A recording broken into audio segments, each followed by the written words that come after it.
And welcome to the Missions Podcast, the show that explores your hard questions on missions, theology, and practice to help goers think and thinkers go. I'm Alex Kochman, Director of Communications and Media at ABWE, joined as always by my fellow host, Scott Dunford, coming to us from Fremont, California. And you're you, and welcome to the show today. And before we start, if it's a blessing to you, remember that by the end of the show, leave us a positive rating and review in your podcast platform of choice. That'll help other people discover this content. You know, I've just been blown away lately, Scott, by the number of people that we have listening from different corners of the world. We saw a lot of engagement the last couple of weeks with our conversations with Brad Vaughn, talking about some important missiological topics. And if you have a topic that you want to discuss with us too, you can email alex@missionspodcast.com. But Scott, before we just keep, shooting the breeze together, which we usually do to start the show, we have a third guest, kind of just honorary co-host in the studio here with us as well. I like that title. Yeah, that's good. We'll stick with it. President of ABWE, Paul Davis, our good friend. How are you today? Great. It's so good to be here. It's been a little while. It has, I know. But we've been getting it on the schedule, and thanks to Sabrina for helping us get it on the schedule. So, and we'll make a regular habit out of it too. I like that. We love having you on. So we were talking a little bit before we got on the air about we all come at missions as churchmen, right? And that's kind of the station that the Lord has us each in various ways. Yes, we're here working at a missions agency. We've got a lot of people on the field listening as well. But one of the primary hats that we tend to come at missions with is that pastoral hat, right? Yes. The problem is you don't know what you don't know. I recently had lunch with a pastor this week who we're trying to pick his brain for some trainings that we're building, and I'm asking him how he would go about it. And he just shared the simplest thing, which was just, hey, don't forget to vision people in your church on the value of missions. And here am I thinking downstream about all the things you got to teach them about holding the rope and member care and financial support, right? And I had forgotten the simplest thing, not assuming that your local church knows why we do missions. Man, that's just one small example, but I think it illustrates it's so easy to come at missions with blind spots, and we all have them. Yeah. And it's one of the reasons why I preach a lot on the Great Commission. Yeah. And which most people don't know, statistics tell us. Right. And I often think of it as, again, someone who's working in the missions field, that everyone knows the Great Commission, that everyone understands it, that this command from a resurrected Christ is, on the tongues of all believers, right? And I visit churches and I talk with pastor and I ask, when was the last time you preached on the Great Commission? I would like to go there, but I just don't want to overdo it. If you and many times I'll hear, well, man, I preached through Matthew in 97. So it's been a while. Yeah. And I find I need to preach. And so I end up getting to preach to cast a fresh vision for a local church. Yeah. That's the biggest blind spot, right? Just preach on the Great Commission, right? It can often be overlooked, that it's assumed knowledge. Yeah. And you talk to your average church person and it isn't assumed knowledge, right? So we've got a litany of questions for you. I'll ask the first one. Okay. So one thing that has come up even lately in conversations I've had with people is one blind spot can be when the staff, the leadership, the eldership composition of a church changes. That really affects missionaries, but that's usually the last thing that we're thinking about when we're managing leadership transition within our local churches. And so you'd say that's a blind spot for missions. Why is that? Yeah, I think when we think of what would be a church's blind spot when it comes to supporting a missionary, when there is a leadership transition, many times a church is handling so much of the pass-through and handling communications and handling, what are we going to say to the congregation? What does the congregation know about the new person? What do they know about the outgoing, situation? And that they often forget that this transition becomes highly important for the missionary out on the field. And Scott, you could probably speak to this because, you were a missionary that was gone for long periods of time. But I think what churches don't realize is when a missionary is gone for a long period of time and there's leadership turnover, that creates stress in a missionary's life. Creates stress and, do they still love me? Questions. Oh, yeah. I mean, like, Scott, what were some of the questions that you asked yourself when there was turnover in church leadership? Oh, I mean, every time a pastor leaves, you realize this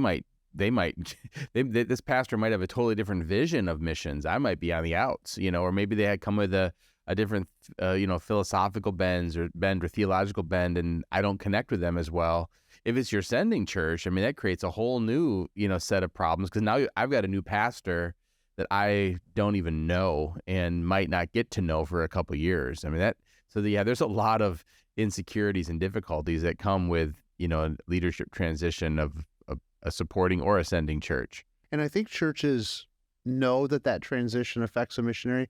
I don't think, and this is where I would say the blind spot is with many churches, they don't understand the amount of stress that puts on the missionary. Sometimes just because of the time, like Scott mentioned, it could be 2 years before that missionary can re-engage in the church.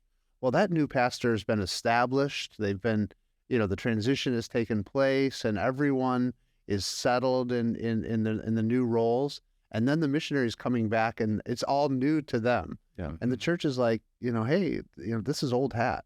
And the missionary is feeling this pressure. Does the ministry that God has called us to still fit within the vision of the church's vision? Has there become a new strategy? Are they working out tactics that I can or shouldn't be a part of? And so I would encourage churches and missionary teams, if their church is going through a transition, to really think carefully, how do we communicate and lower the stress level that a missionary will feel during that transition? It's funny how easily communication can fall through the cracks.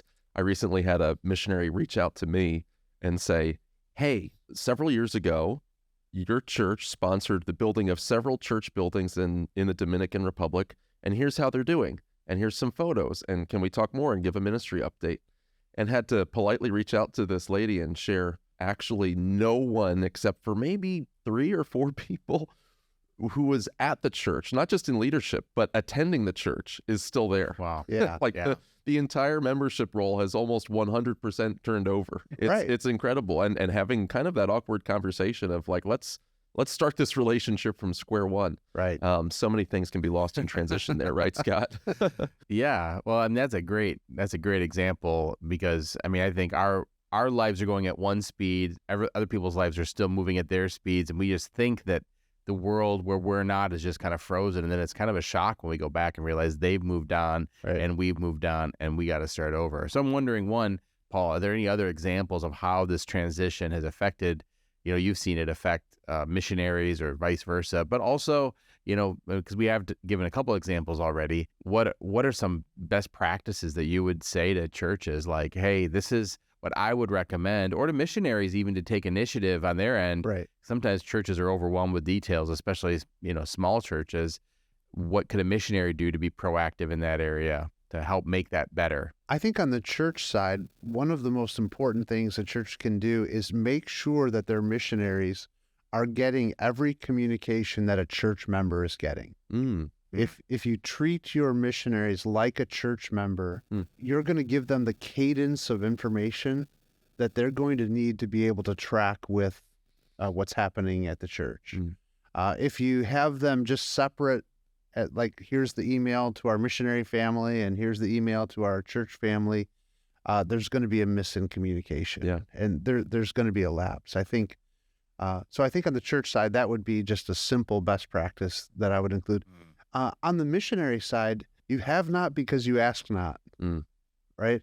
I think the missionary needs to be proactive. If they know there's a transition going on, find the person in the church that does have the margin to be able to communicate with you. Yeah. Maybe it's a church secretary. Maybe it's one of the elders. Maybe it's a deacon that's serving on a missions committee.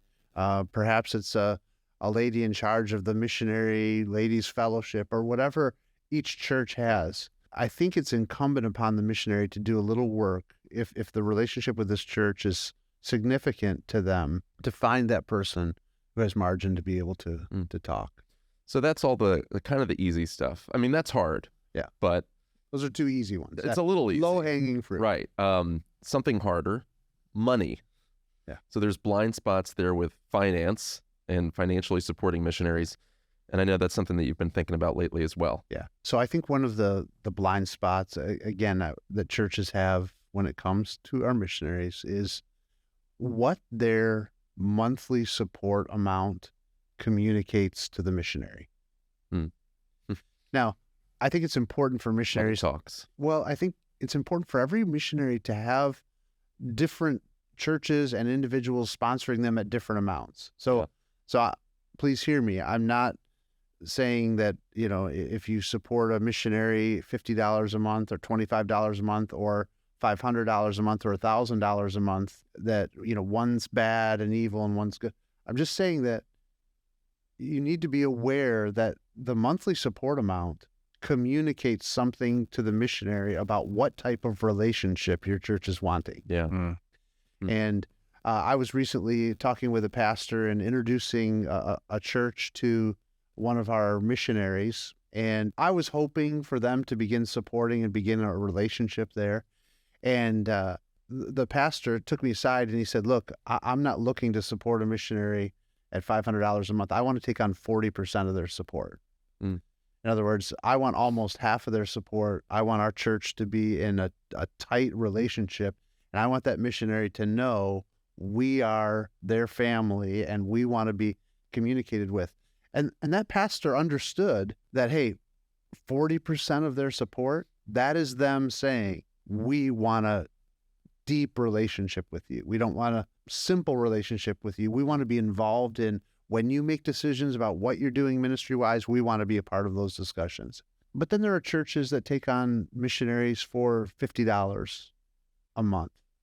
And their strategy is often, let's support a lot of missionaries at a lower amount, and we'll have a broad base of support. And I understand that strategy. I'm not criticizing it. I'm just saying that $50 a month also communicates to a missionary. And Scott, you guys had both individual supporters and church supporters at all different ranges, right? Right. What were those churches saying to you? Like, what did you feel relationally with those churches at different levels? Not that one, and I know they weren't good or bad, right? Yeah. It was just emphasis, right? I had someone supporting us for $10 a month, but it was a high school student going into college that had been in our youth group, and man, that $10 meant the world to me, Right. But yeah, for sure, there were churches that not only supported us, but then had high expectations. And there were churches that didn't communicate at all. But certainly, I think, when a church is, even if they can't give a lot, let's just say you're a church plant out there and you're taking on your first missionary, and for you, budgeting $1,200 a year, $100 a month for a missionary is a big deal. Right. I think just communicating up front, like, we understand these things. We're going to talk about this in a little bit, but like traveling out here, once ever is going to probably not need to happen. But I would like a Zoom call, or just setting those expectations of what you want to grow into. And when I felt like we had churches that would communicate with us and make it clear what they were looking for and wanted involvement, I think of Emmanuel Baptist in Toledo was one of those churches for us that, like, they were super invested. I got to know a couple of the families, on the mission committee that were just super engaged in what we were doing. And I tell you what, like, that became a high priority for us as we were thinking through what we were doing and how we were going to communicate. They even sent someone to the field to visit us. And of course, like, that just made those relationships that much deeper. And again, I want to emphasize, churches that support missionaries at low amounts, missionaries need those supporting churches as well. So I want to be careful that it's not a good, bad thing, because I think it's important for people to not walk away thinking that missionaries, love churches that give lots of money and don't love churches that give little bit. It's about what type of relationship a church wants. Yeah, right? And the money is a piece of that relationship. It is. I've got a great relationship with, there's one ABWE missionary couple, when they were raising their support to go to Peru, they said, like, hey, can you buy us a cup of coffee each month? $5 a month. and they had built their whole support structure in tiers, and they're like, we need this many at this tier, this many at this tier. It was a smart model. And I was strapped for cash at the time, but I was, yes, I can do that. I love you guys. Yeah, absolutely. And so we've supported them at $5 a month for the past couple of years, and we got a handwritten card from the wife. I think it was around Christmas time, who she doesn't even know my wife that well, but follows her on Instagram and like, hey, I see you're, doing this side hustle now, and how are the kids and all this kind of stuff. And just a wonderful thing. So you can have a solid relationship with someone regardless of the cash, but you have to define what is the nature of that relationship. You have to then follow through on that and be aware of what statement the financial support makes or doesn't make in the context of that relationship, especially as a church. Right. Because churches, I think, just like individuals, there's some that, I mean, let's face it, it's like, okay, we're going to support this person kind of out of pity. I mean, that people make support decisions sometimes very enthusiastically. Yes, this is someone we love. And then there's other times where it's out of obligation. Yeah. And it happens anyway. And that's probably felt, right? Yeah. Sometimes I'm sure the missionary can tell the spirit that the gift is in, and yet we should be cheerful givers in that way too. Yeah, and you can cheerfully give at different amounts. One of the things that I think it plays into, though, is accountability. Right. Your giving amount, your support amount, really communicates, importantly, what level of accountability you want to have with that missionary. And I'll say this, and this may be a little bit controversial, but I'm going to say this. I think it's... We don't do controversy on this show, so... Yeah. I think it's inappropriate to give a missionary let's say a very low amount, $25, $50 a month, and then expect high levels of accountability of that missionary to that local church. Right. Now, I'm not saying that they shouldn't communicate well. I'm not saying that they aren't on the team. I'm not saying that there shouldn't be a good relationship here, but I'm saying high levels of accountability. One of the things I hear commonly from missionaries is the church that gives, maybe $25 a month, but then requires all kinds of things of the missionary that, Scott, you're been there, right? And it's what it is just, it's an inappropriate level of accountability. It's the kind of accountability, though, that a church that, like the church I mentioned earlier, if they're giving 40%, they better hold that missionary accountable, right? And be a part of the team. Are you accomplishing your mission? Is your family doing well? Are you keeping your ministry priorities? That is if I could hop in, that's a potential blind spot, because I see both perspectives. I'm an elder in my church. I understand the desire. Let's lean in. Let's only support those that we fully believe in. We have this particular set of doctrinal commitments, and we want these churches or these missionaries to align with that. I understand all of those impulses. I believe in elder leadership, those types of things. But then I see the missionaries who are on the receiving end of that sometimes, and they're like, all of this work for, $20 a month or something like that. And it can come off as tone deaf. And I even wonder, this is a question for you guys. I haven't heard of churches breaking their ministry partners down into tiers, but maybe there's wisdom in that. Maybe saying like, all right, if we're supporting a missionary at X amount per month or more, then here's the requirements, and there's an annual report, and we want you to visit the church, every time you're on furlough and things like that. If we're supporting you below this threshold, then, it's like a junior partnership. It's like, we'll exchange letters, but we're not going to put you through the ringer. I think there's wisdom in that kind of an approach. I think there's wisdom in that. That could be a very practical way to, again, work out good accountability with the tier of the relationship. I wouldn't have money be the only tiering situation, because sometimes churches take on missionaries that they dearly love, that they have a relationship with. Another situation that I dealt with recently is we had a missionary family that they were at like 98% support. And I had a church that I thought they'd be a great fit with, and they only needed like $75 a month left to finish them off. But I introduced them to the church anyway. The church fell in love with the missionary fell in love with the church. It's a great relationship. They're supporting a small monthly amount, but the level of communication and the level of synergy and the level of working together is really inspiring to a level that you'd think, well, this is a church that's giving $1,000, $2,000 a month. But it was just a good love connection. So I think there are other factors that play into that as well. Yeah. Scott, were there some churches that you just had a close relationship with, and it may not have translated financially, but it just translated to connection with maybe one of the leaders or connection to the church as a whole? Yeah, absolutely. We had, there was a couple. I had a number of churches up in the Upper Peninsula of Michigan, which none of the churches are large, and all of the churches are pretty poor. And we had just really sweet relationships with them where they communicated a lot, but also just gave a lot of pastoral care. And that was something that I think a lot of the bigger churches couldn't do as much of. I mean, they had a lot of involvement, but not the pastoral care. And, I had a pastor that would just pretty much monthly just call me and send me a note. How's your family doing? How's your relationship with your wife going? And we had just developed this kind of really special relationship, even though I think they supported us like $100 a month.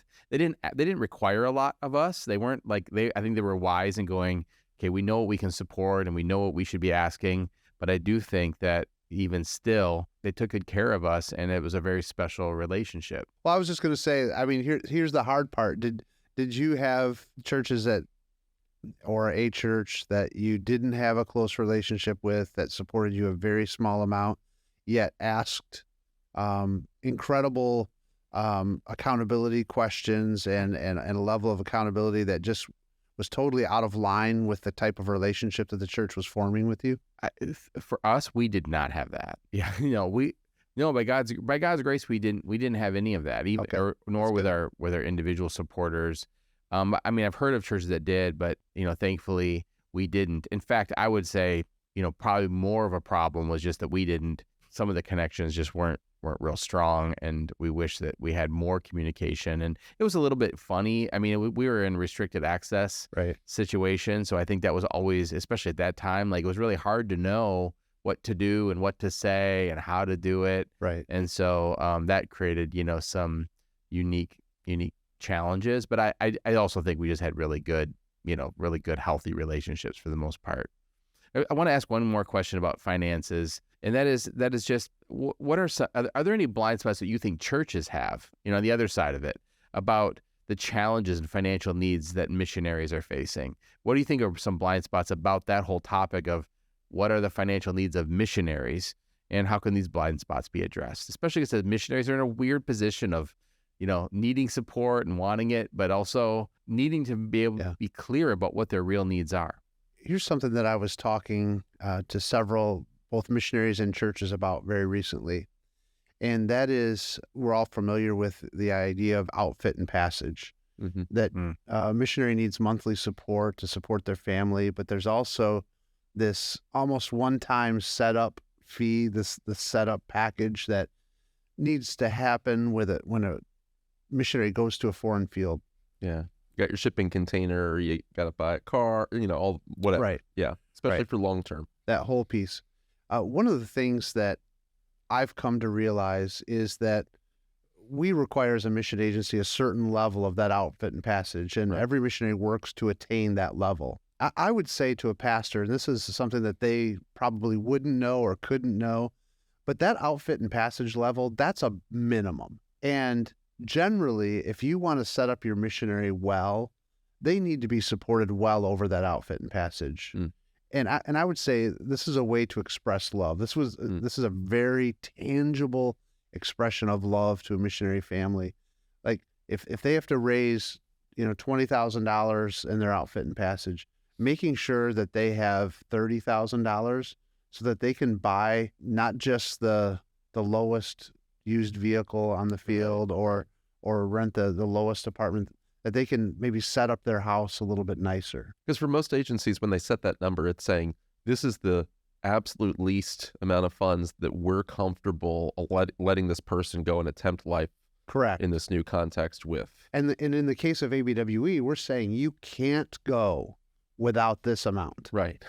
And that's how important we think that floor is. One of the missionaries I was talking to, their local church said to the wife of the family, said, look, we want you to set up your house well. Yeah. We want your house to have some of the creature comforts that you have here in the States. And they're going to a context that is very substantially different standard of living wise than the United States. Mm-hmm. And so the church was providing funds well over and above their outfit and passage goal. Mm-hmm. And as the missionary wife was talking about it, she starts bawling. Mm-hmm. And she's bawling because of the love that's expressed in, hey, we could have given you the minimum of the amount. Yeah. We give you more. And so I would say that's something that, look, as a pastor, I had no clue of that. I thought the outfit and passage, I thought, look at the goal is the goal is the goal. Well, that sounds like a lot of money. Right. In $20,000, that sounds like a lot of money. Absolutely. But when you're moving halfway across the world, a family of 6 and you're setting up a new house and you're buying a new vehicle and it's like that. It goes fast. So let's talk a little more about accountability. Mm-hmm. We already went there. This is probably maybe the third major heading of blind spots that we'll get at today.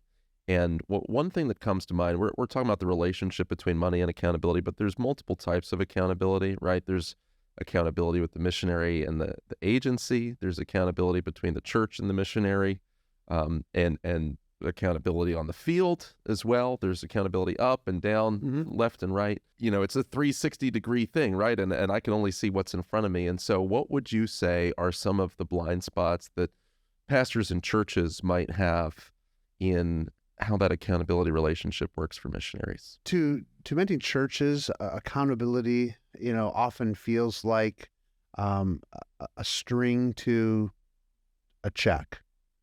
Okay. And it can begin feeling very transactional. You supply us the answers to these questions and you get these X amount of dollars. Right. I think one of the blind spots is for us to just think in terms of less transactional and play the biblical role that the local church needs to play in a church member's life, that we're to spur them on towards love and good works. Okay. That's a part of accountability, right? And that the relationship there is meant to be building up in like precious faith, spurring on towards the love and good works, making sure that the missionary is equipped and thoroughly furnished, and they can work with missions agencies. And while there is a transactional relationship happening, that there's a biblical component, a spiritual component to that relationship. What you're saying makes me think of church discipline. When we use the phrase church discipline, usually we are using that as shorthand for excommunicating unrepentant people. But it's so much more than that, right? Discipline is everything that's also positive, that's building people up. And sometimes it's negative. Right. And it's the same thing. Accountability, that sounds like it's only for confrontation when things go wrong. But are you also pouring in to that missionary? The Apostle Paul started the letter to the Philippians with this, I love you. Every time I pray, I'm thinking of you and I'm praying and I'm lifting you up. And he was just so effusive about his love and his relationship for the Philippians. And then he tells us why. He says, because of the partnership in the gospel. And then he goes on at the end of the book in Philippians chapter 4 to just say that this partnership in the gospel, this koinonia is the word he uses, fellowship in the gospel, bore fruit to the Philippians account. So it was a relationship that was paying dividends to the Philippians. It was meeting Paul's needs. It was becoming a sweet-smelling savor to the Lord, and God was ultimately supplying all of the needs. And so this accountability relationship was something that the Apostle Paul cherished and loved. And you can make a case when you read the book of Philippians that Philippi might have been Paul's favorite church. Oh, arguably. Right. And it's just, again, his effusive language, and it's all about the partnership that they had, the way that they sent Epaphroditus to meet the needs of Paul time and again. And when no other church supported him, the Philippians supported Paul. Yeah. And so I think that's a key part of the accountability relationship. Yeah. If I could just get in a comment real quick on the negative side of accountability, just like we were saying with finances, a blind spot can be like, hey, there's the action of supporting, and then there's also what that communicates, right? There's the speech, and then there's the act. And, it's the same with accountability as well. There's the activity of accountability, but then there's all of what that communicates underneath the surface. And I have examples in mind that wouldn't make any sense to get into, but I do think that churches need to be aware, if you holding a missionary accountable on certain things, let's take you through this process, this training, this mentorship, whatever that looks like. If that's less than sincere, like we don't really want to support you, so we're going to let you go through this process, right? And then we'll find out along the way that it's not a fit or something like that. Yeah. Just be honest, right? Say it, right? Define the relationship. Right? Tell the missionary, hey, we just don't see alignment, because that poor soul, if that missionary is solid and sound and sincere, right, and there's just a parting of ways, sort of a situation like with John Mark between Paul and Barnabas. If it's one of those, if it's not grave sin, then show them some kindness, right, of not making them jump through hoops. If it's not totally sincere, if it's disingenuous at all, right, let accountability be to build up a person that you believe in, and maybe not a sort of just passive way of communicating that it's not a fit. Yeah, give them a long off-ramp as well. Yeah. I mean, I would jump in that too and just say, don't just send them a bunch of forms. Like, right. I mean, missionaries have to fill out enough forms as it is. Build a relationship with them so you know what they're doing. And as you're just hearing them explain their ministry, you're going to get a better sense of like what's going on and if that's something you want to be a part of or not. And then, I think, Paul could probably speak to this a lot too on the mission agency side, but advocate for your missionaries, but advocate in a way that understands that you only know a part of the picture of what's happening on the field. I mean, I remember being on the field and feeling like I wish my church were taking more interest in what we were sent to do, because I was dealing with a conflict that I kind of needed some backup on. But on the other hand, recognizing that on the field, there's team relationships that, yeah, of course your church is going to love you and support you, but they don't understand the whole dynamic of what's happening on the field. And so letting the church, especially for those that are serving in restricted access or very remote settings where phone calls and easy travel is not, travel's not easy, I guess is the best way to say that. Letting the church, I think most of our executive directors on, over a field love to get a phone call from a church just saying, how's my missionary doing? And having a good relationship between church and agency and then church and missionary, and really helping to create that, to foster that sweet team related. I would say also to churches, like get to know the teammates of your missionaries. So you have a relationship not just with one missionary, but with the team, and you can have a better understanding of what some of those challenges might be and the personalities involved and how you can more effectively pray. I mean, I think those are areas that a lot of pastors and churches just don't really think through, and either they over accountable or they just are completely under accountable. What do you think, Paul? Yeah, and I think there's a topic for another podcast here about pastoral visits and leadership team visits from a local church to a missionary that you support. A lot of the things that you just mentioned there, Scott, can be worked through on a visit to a missionary. Yeah.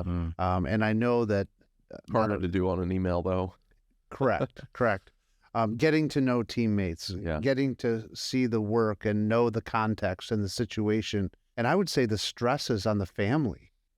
Nothing breeds prayer in the heart of a pastor than when I visited a missionary in the field and I felt the stressors that they're under, the cultural stressors.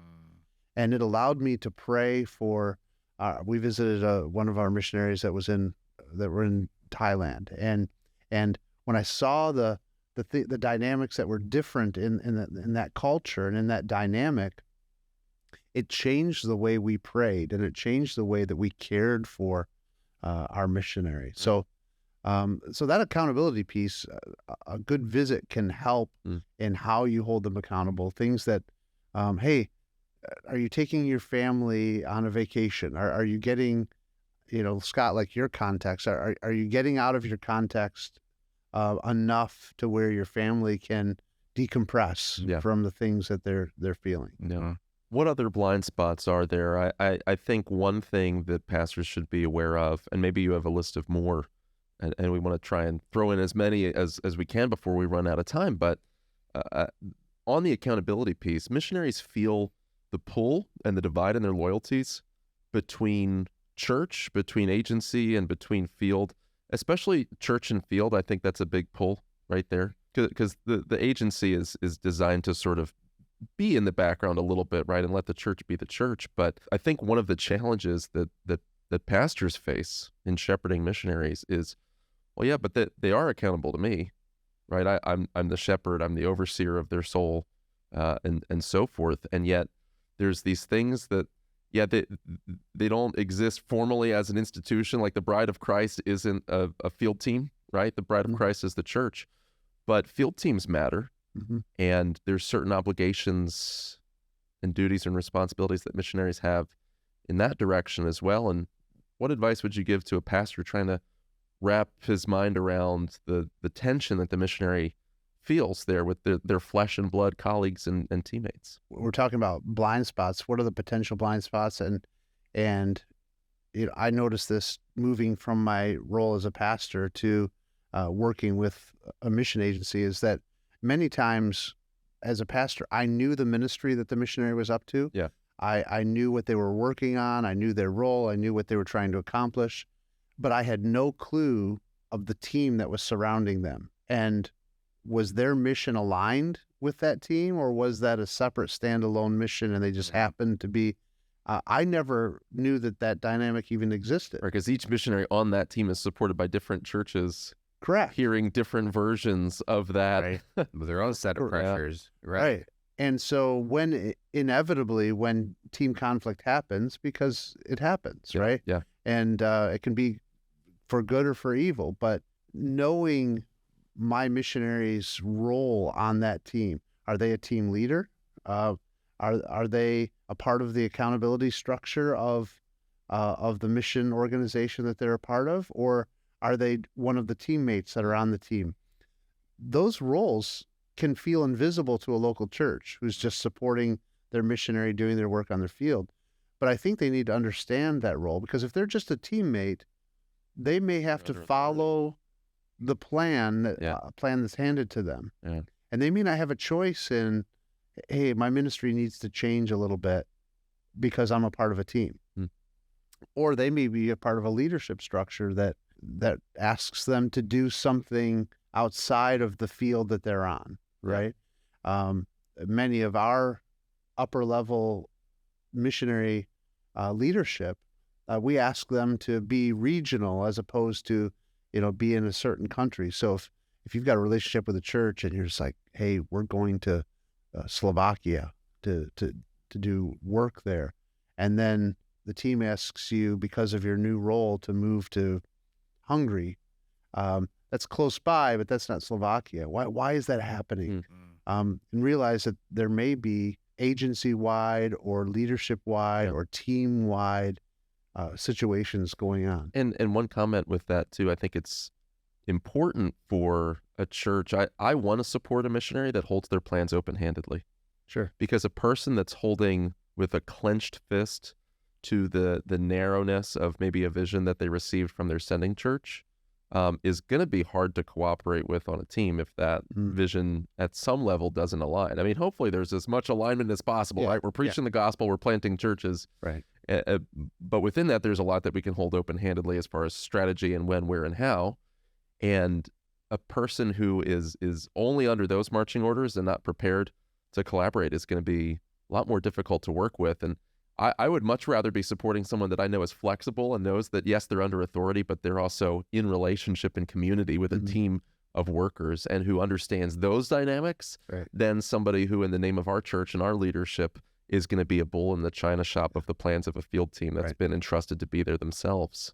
And I would say flexible but clear-eyed on their strategy. Yeah. In other words, if you're just wishy-washy on your strategy, that's a double-minded man, unstable in all his ways, right? Yeah. You should believe in your cause. Right. But if you're clear-eyed, you know what God has gifted to me to be a church planter, to plant churches, to disciple men who will be able to disciple others. Second Timothy, that's my gifting. Be clear-eyed in that, but then open-handed on how that works out in a different culture with different teammates who also you have to balance your gift sets against. Well, and if the church is expecting the missionary to arrive on the field for the first time, Scott, I know you can attest to this, right? If the church is expecting that the vision that the missionary has shared is not going to change once they land on the field, the church should be prepared for disappointment, right? The church should just know that as soon as they hit the ground, something's going to change in the plan. And I would just say to pastors, if I can be, so bold to speak to them here, don't create such a rigid structure that you lose, the forest for the trees. And I've seen that where it's like, well, we want a church planting missionary. I think that's right. Of course you want to see churches planted, but recognizing that it takes a lot of different pieces to make that happen. And maybe the best thing for this missionary is to move from being the church planting missionary to a leadership role where they're helping lots of churches get planted.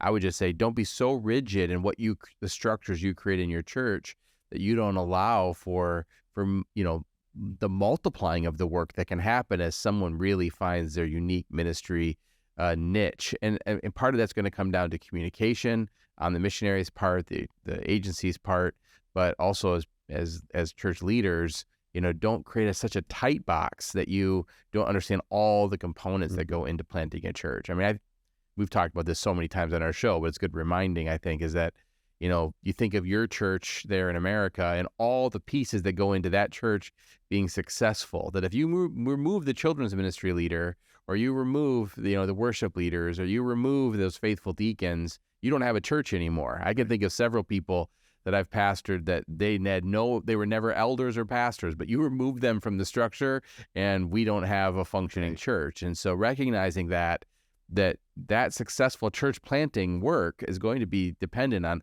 lots of different kinds of people, and don't be so rigid that a little shift will cause the whole thing to fall apart.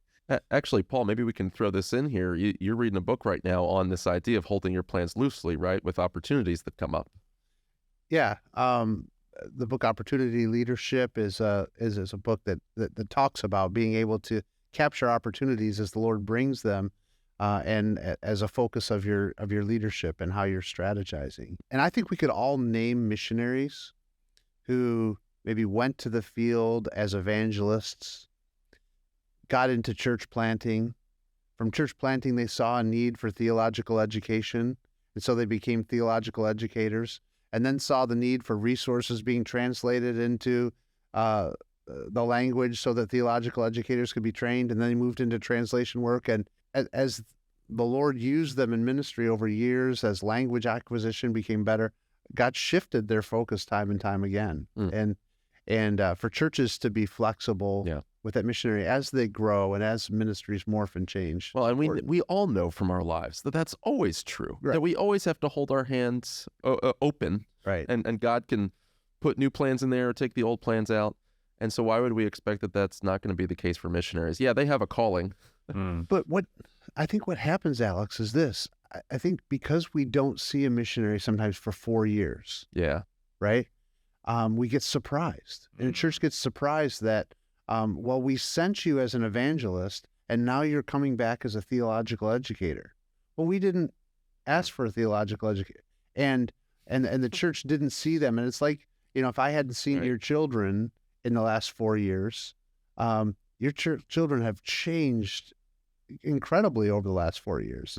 And so you're right. So we expect that change, but when we don't see someone for a long period of time, that's where it becomes a blind spot, right? It's like all of a sudden we're shocked. Like, wow, this guy has gray hair now. He didn't have gray hair when he left. He also wants to be a theological educator now. You look older and a little bit more stressed out, and the furrowed brow 4 years later when you come back on furlough. Yeah. Well, we hope it's not 4 years until the next time you come back to the show, Paul. I hope not too. Yeah. Enjoyed it. We'll have it again soon. And thank you for joining us as well. If you have other thoughts on blind spots maybe that you've seen or other topics to discuss or guests to interview, email alex@missionspodcast.com. Again, we hope this is a blessing to you. The Missions Podcast is a resource of ABWE, and to learn more about ABWE, head on over to abwe.org. Of course, we mentioned at the top of the show, do all the fun things that help this podcast to rank. But if you really believe in what we're about here, you can go to missionspodcast.com and hit the support tab up at the top. And if you've done that, we're thankful for you. And if you'd consider doing that, we would appreciate that at this time. It helps us be able to do more and help more people think and go. And so until our next conversation, thanks for watching. Thanks for listening.